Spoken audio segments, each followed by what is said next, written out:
Opening statements. Milord, আসামি mobile দেখা ছাড়া কিছুই খেতে চায় না, সারাক্ষণ কার্টুন দেখে এবং গেমস খেলে। আসামি সম্পূর্ণরূপে মোবাইল আসক্ত। Objection milord. Objection overruled, you may proceed. আসামি তার বাবার মোবাইল দেখতে দেখতে হাত থেকে ফেলে ডিসপ্লে ভাঙারও রেকর্ড আছে। মহামান্য আদালতের কাছে আসামির সর্বোচ্চ শাস্তি আজীবন মোবাইল নিষিদ্ধ করা জোর দাবি জানাচ্ছি।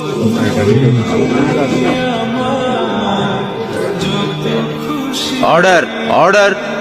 আসামি কি কিছু বলতে চায়? হ্যাঁ, আমি ভুল করেছি, আমি অপরাধী। আমি মোবাইল ছাড়া খেতে চাইনি, কিন্তু খেতে চাইনি বলে কেউ গল্প করে আদব করে খাওয়াইনি তো। আমাকে মোবাইল দিয়ে ভুলিয়েছে, আমিও ভুলেছি। এখন মোবাইল ছাড়া খেতে ইচ্ছে করে না। কিন্তু তুমি তো মোবাইলে গেমও খেলো। আমার তো খেলতে ইচ্ছে করে, কেউ তো আমার সাথে খেলে না, খেলতে নিয়েও যায় না। এখন আমি কি করব?